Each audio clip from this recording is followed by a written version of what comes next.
love Christmas music and lights, but also long for more substance and depth to the season? Do you hate Christmas music and lights and also long for more substance and depth to the season? Are you looking for something real in the story of Jesus' birth in a season that drips with sentimentality? If you answered yes to any of these questions, then welcome to this Advent and Christmas season at Salt House, where we're getting real by taking a real look at the real people in Jesus' family tree.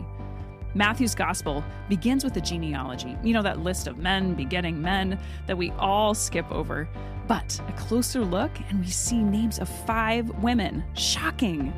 These are Jesus's grandmothers, and they are not just any women. Want to talk about being real? In the stories of these women, there's scheming, manipulation, outright lies, grief and abuse, deception, scandal. There's Tamar. My father-in-law Judah defied the laws, blamed me, and left me abandoned with no husband and no children. I had to create hope and a future when there was none. Rahab. I was forced to the margins of society and the edge of the city of Jericho. But that's where faith found me. Those same fringes made it possible for me to defy a king, save Israelite spies, and play a part in God's people entering the promised land. Ruth. Even though my husband was gone, why wouldn't I go with my dear mother-in-law, Naomi? Love makes us do crazy things, and following this crazy love, it led me to a new life and family. Bathsheba. What power does a woman have against a king? A king! King David used me. But God then invited me to be part of a bigger story. And lastly, Mary. I was all the wrong things. Pregnant, betrothed but not married. Yeah, I may have found favor with God, but all I experienced was the disfavor of my people. Surprisingly, I treasured it all and pondered, could this change the world? Yes, this real Advent and Christmas, we dive into the scandals of the real grandmothers of Jesus, the women who made the way for the Messiah.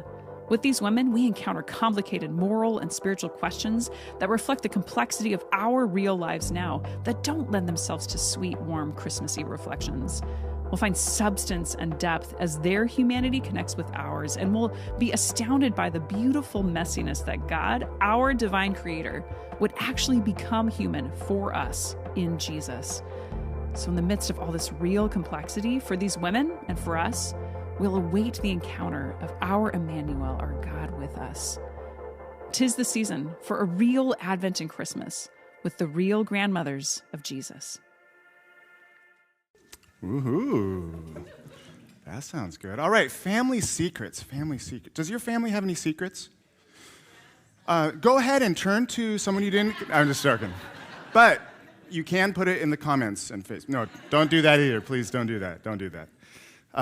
Every family has secrets. Did you know your cousin Frank joined the circus? Your Aunt Edna looked an awful lot like that milkman.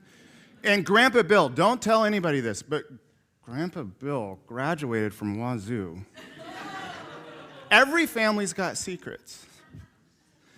And that's the case for Jesus too. But that's not what's shocking about the family that Jesus was born into. What's shocking is that in the Gospel of Matthew, the Christmas story, the birth of Jesus begins by the airing of those family secrets.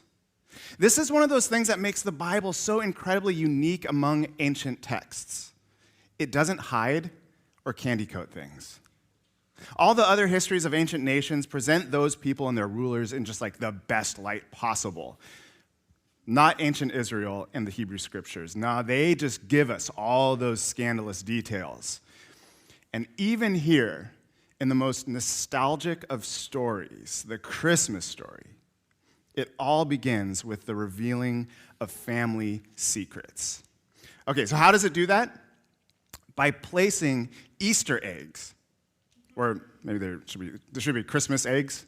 That doesn't sound right, does it? Christmas eggs, I don't know, doesn't matter. Christmas crackers, there you go. In Matthew's gospel, it hides these clues in plain sight in the very first chapter in the genealogy.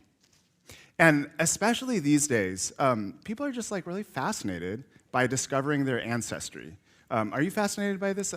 Anyone do like 23andMe or like one of those yeah, right? So we have this just deep longing to find a connection to our personal histories. And I know we're already referencing, one TV show in this sermon series, but I also kind of feel like Henry Louis Gates Jr. from, Finding Your Roots on PBS. Have you seen this show? And we're all sitting across from Jesus, and we slide this picture album in front of him, and we're like, Jesus, are you ready to meet your ancestors? There's going to be some surprises in here, right? And then Jesus opens up and reads Matthew 1. So shall we read it together? Here it is on the screen. In 3, 2, I'm going to read to you. I'm going to read to you Matthew 1. Are you ready? There's going to be some surprises. This is the genealogy of Jesus, the Messiah, the son of David, the son of Abraham, which it would be like an American saying, hey, did you know that you're related to both Abraham Lincoln and George Washington? That's what it's like. But that is not the shocker.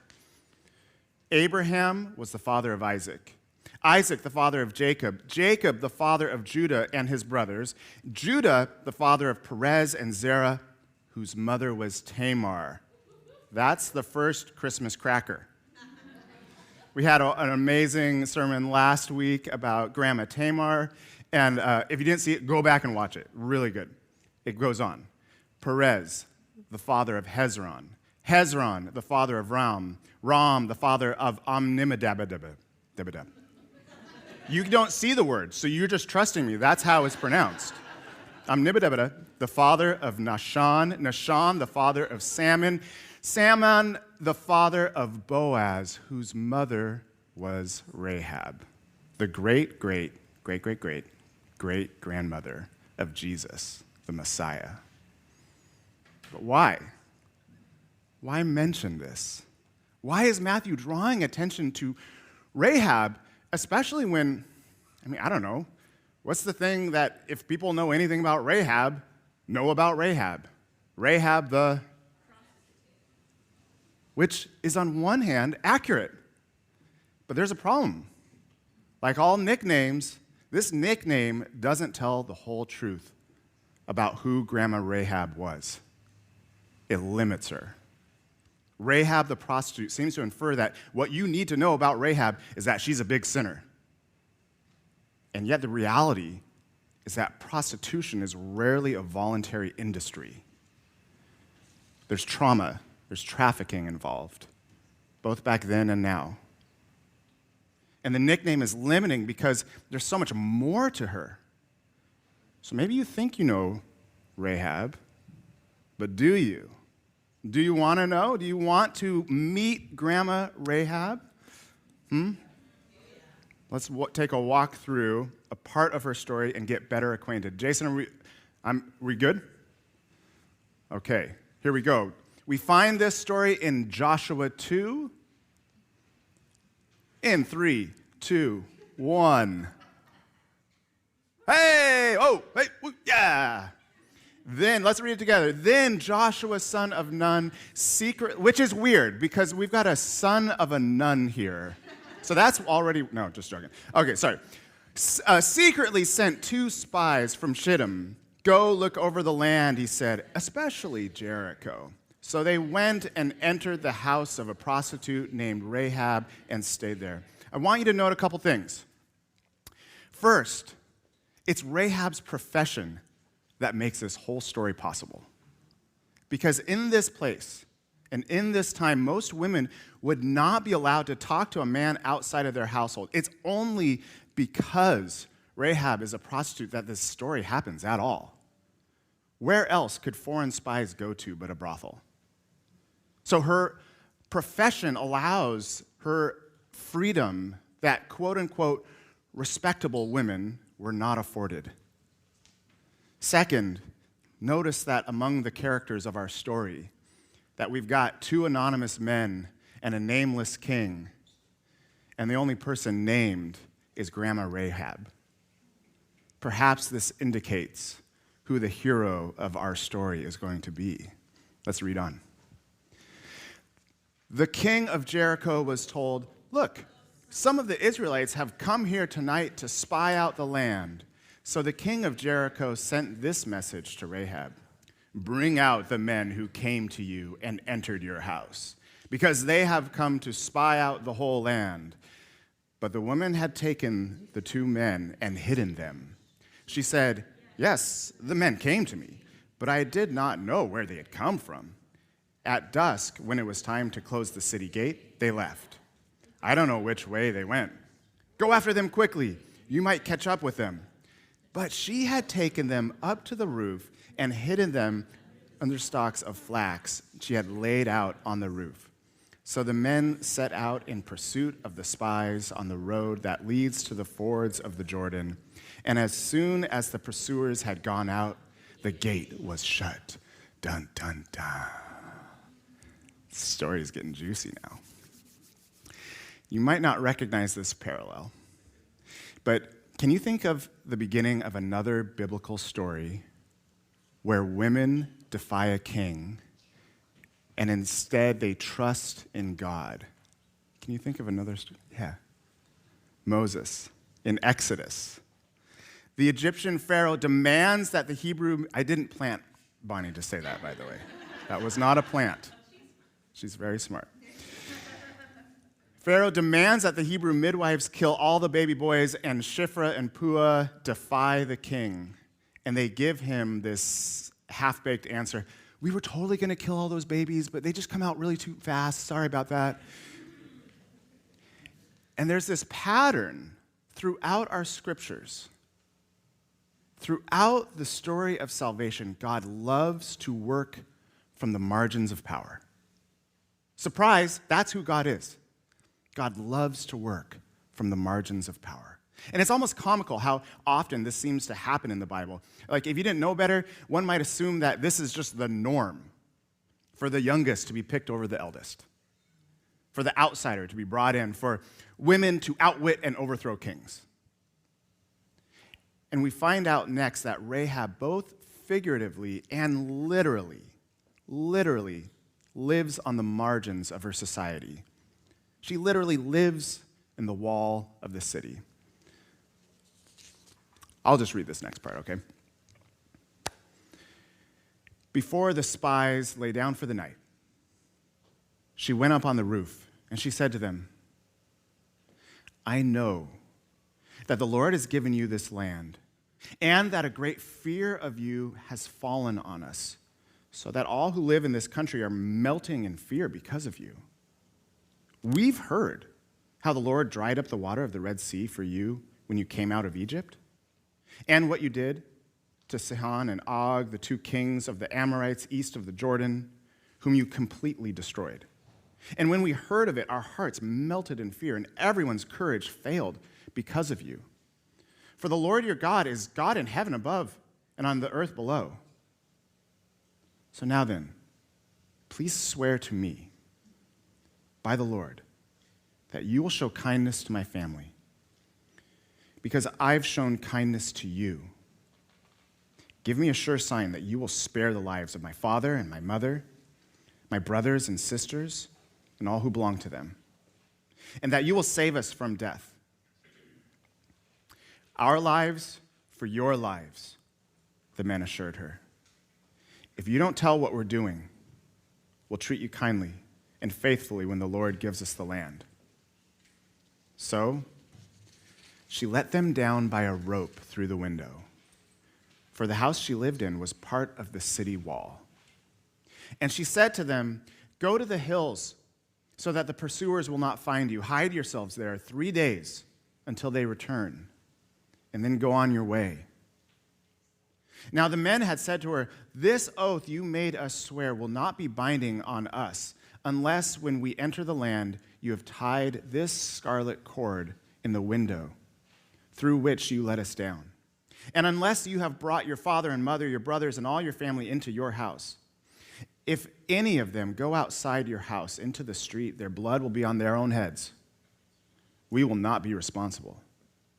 As for those who are in the house with you, their blood will be on our head if a hand is laid on them. But if you tell what we're doing, we'll be released from the oath that you made us swear. Agreed, she replied. Let it be as you say. So she sent them away, and they departed. And she tied the scarlet cord in the window. And when they left, they went into the hills, and they stayed there 3 days until the pursuers had searched all along the road and returned without finding them. Then the two men started back. They went down out of the hills, forded the river, and came to Joshua, son of Nun, and told him everything that had happened to them. And they said to Joshua, the Lord has surely given the whole land into our hands. All the people are melting in fear because of us. Ooh, who gave them that intel? It's getting exciting. I mean, isn't Grandma Rahab so much more than you expected? I mean, this is a story about faith. And faith is one of those religious words that it can just lose all its meaning. But what I mean by faith is trust. Faith is about trusting someone over circumstance. Faith is always asking you, okay, who are you going to trust? You're in this situation. Who are you going to trust? That's the question of faith. And here's Rahab. She doesn't know Yahweh, right? This God of these roaming immigrants called Israel, who were recently enslaved by the Egyptian empire. She's only heard about their God. And let's be honest about Israel. They don't really have a proper army. I mean, here's this walled city. What are they going to do? They don't have, battering rams and catapults, right? They've got a bunch of trumpets and this weird box that they've been carrying around. And the military planning team is going off of this angelic vision that somebody had, and they were like, okay, here's our plan. Are you ready? We're going to dance around the city once a day for 6 days, and then on the 7th day, we'll do it 7 times, and then we'll all yell at the walls. Does that sound like a good military strategy to you? Says the trumpet player over there. It's not. This is a terrible military strategy. It's absolutely ridiculous. So what's Rahab banking on then? She's faced with a decision. Either trust in the safety of her walled city and obey the king of her people, which is a much better bet, or take your chances on this weird Yahweh God and the ragtag people who are wandering around the desert. The circumstance was obviously in favor of Jericho. And here's Rahab, choosing trust in God over trust in the circumstance. Rahab has a ridiculous faith, which is probably the only flavor of faith that faith comes in. Ridiculous. And she's waiting. And she's wondering, will the king find out and kill her whole family? Will the spies honor their promise or kill her and kill her whole family? Have you ever been faced with a decision like this? Maybe you're facing some kind of impossible decision right now. A decision that requires faith in a someone rather than faith in a circumstance. Stakes are always high with faith, always. But here's Rahab. She's made a choice, and now she's waiting. And the story has a pretty great ending to it. Do you want to hear it? I already told you that they danced around and yelled at the walls. And of course, these walls come tumbling down. But equally remarkable is this thing that happens next. Joshua 6 says, Joshua said to the two men who had spied out the land, go into the prostitute's house and bring her out and all who belong to her, in accordance with your oath to her. So the young man who had done the spying went in. They brought out Rahab, her father and mother, her brothers and sisters, and all who belonged to her. They brought out her entire family, and they put them in a place outside the camp of Israel. They burned the whole city and everything in it, but they put the silver and the gold and the articles of bronze and iron into the treasury of the Lord's house. But Joshua spared Rahab, the prostitute, with her family and all who belonged to her, because she hid the men Joshua had sent as spies to Jericho. And she lives among the Israelites to this day. In Grandma Rahab's story, it's not her ability to bear children that is her virtue, as is the case with so many stories about women. We know that when she negotiated with the spies to save her and her family, that list of family, it didn't include a husband and children. And we know because of Matthew's genealogy that she went on to marry an Israelite named Solomon. I don't know, Solomon kind of sounds like more Lord of the Ringsy. I don't know, it's like Solomon, we'll go with that. And she had a child named Boaz, which leads us to next week's story. But those are not the important details of this story. Do you see that? Rather, it's the faith of Rahab that is the important detail of this story. It's the detail that the New Testament writers of both Hebrews and James celebrate her for. Rahab the prostitute is Grandma Rahab the faithful, the courageous. So why does the Gospel of Matthew think that before you hear the story of Jesus told, it's important to lift up this story of Rahab? Maybe it's Matthew's way of saying, hey, don't be scandalized by this whole thing with Mary. God is always in the scandal. And don't be surprised if God chooses to work from the margins. God's always been working from the margins. And hey, those that you place labels and limitations on, those are the ones with the greatest gifts, like Grandma Rahab, a woman of incredible faith, who passes this family trait of faith down to Mary and to her grandson, Jesus. And guess what? She can be your grandma too. You can just adopt her. You can just decide, I am adopting Grandma Rahab, if you want. Because I imagine that some of us face dilemmas for which you don't see a good solution, and yet you want to live by faith. You want God to faith you, to put the trust in you that you need to trust God more than the circumstance. You want to trust God to do something that, you don't even have the imagination to pray for it, right? But like Rahab, you make your choice and you hang your scarlet rope in the window and you wait and you trust in the God of Rahab. And in your bulletins, if you're in the room here in your bulletins, you've got a little scarlet rope there. So this is something that you can even do. You can take this home, you can hang it in your window as a prayer of faith. And if that's you, and if you're in that season right now, welcome to Advent. You're in the right season. And if that's you, you're in the right family. And Jesus has a grandma for that. Amen.